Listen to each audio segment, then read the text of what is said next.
Salut les amis, nous sommes le lundi 20 janvier. Aujourd'hui, je voudrais vous parler d'un couple d'agriculteurs en terrible détresse parce qu'il leur arrive tous les malheurs que la terre puisse avoir. Donc, je viens en aide à la demande de Alicia, une de leurs amies, qui a créé cette cagnotte. Et moi, je vais vous essayer de vous lire le texte, très poignant, et je vous demanderai de la partager pour leur venir en aide financièrement et surtout pour leur trouver une exploitation parce qu'ils n'en peuvent plus du lieu où ils vivent. Donc leur histoire. Nous habitions dans le Loiret. Suite au licenciement économique de mon conjoint, nous avons décidé de monter un petit élevage de chèvres et faire des fromages. Décembre 2020, le propriétaire décède. Ses enfants ont vendu la ferme. Nous devions partir. Après maintes recherches, une ancienne éleveuse de chèvres qui possède une fermette dans les Ardennes nous a contactés. Elle nous a envoyé des photos qui nous ont séduits. Jolie maison, laboratoire opérationnel et un petit bout de terrain. Pris par le temps et la distance, nous lui avons fait confiance. Nous avons signé le bail sans nous rendre sur place. Grosse erreur. Arrivés sur place, nous n'en croyons pas nos yeux. La maison est un taudis. L'isolation commencée mais pas terminée. Rails non fixés. Placo inexistant. Les prises interrupteurs non fixées. Les fils électriques pendaient. Hors baguette. Des ardoises tenaient par la mousse qui s'était accumulée sur le toit. Les murs noirs d'humidité et pas de chauffage. Des immondices partout côtoyés des sacs poubelles. Nous étions tombés dans un squat. Le laboratoire dans le même état. Des trous béants dans les murs. Pas de ventilation. Des crottes de chiens et d'humains. Même scénario pour la chèvrerie. Pas de porte, fenêtre cassée, le fumier non sorti. Des canettes jonchant le sol. Idem pour le terrain, des carrosseries de voitures. Nous étions dans une déchetterie. Le propriétaire nous a promis que les travaux seraient faits, mais nous ne pouvions attendre. Nous avons dépensé nos petites économies et notre énergie pour nettoyer, désinfecter et tenter de rendre habitable cet endroit. Il fallait vivre et soigner les chèvres, nos chèvres que nous faisons passer avant nous. Finalement, cette maison a été déclarée insalubre. Nous n'avons pas pu récupérer l'argent investi. Nous avons donc porté plainte, mais l'affaire est encore au tribunal. Finalement, on nous a proposé la ferme où nous sommes actuellement à quelques kilomètres. La maison dans un état pitoyable, mais encore habitable, toujours pas de chauffage. Le comble, les panneaux téléphoniques avaient été coupés pour faire du bois de chauffage, donc pas de téléphone et pas d'internet.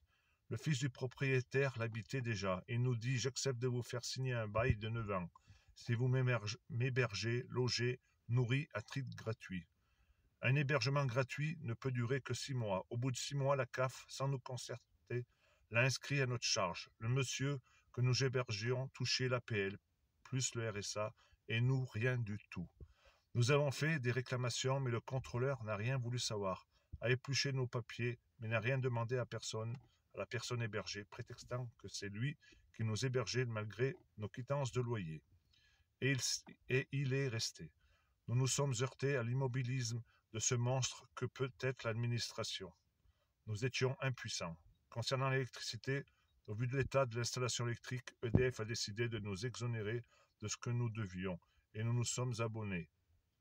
Nous n'avions pas de chauffage, mais notre colocataire a acheté sans rien dire un convecteur pour chauffer sa chambre à nos frais et fait exploser la consommation de 75 € par mois d'électricité. Avec les arriérés, nous sommes passés à 400 €, plus les 300 € mensuels de loyer, sans pratiquement plus de revenus. Nous sommes en cessation de paiement. Entre-temps, on nous a volé des affaires, des papiers importants qui étaient encore dans les cartons, volé des chèvres, 170 fromages dans le laboratoire.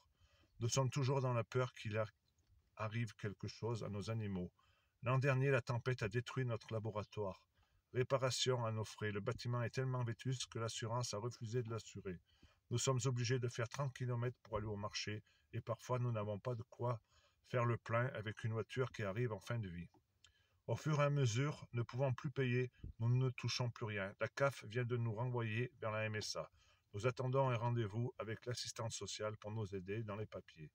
Nous n'avons pas eu un seul revenu depuis septembre. Pas de RSA, pas d'APL. Seule la vente des fromages nous aide un peu, mais ce n'est pas toute l'année. Nous nous privons de manger pour nourrir nos chèvres. Thierry, ayant un handicap, ne pouvant pas conduire, il lui est difficile de trouver un travail à l'extérieur.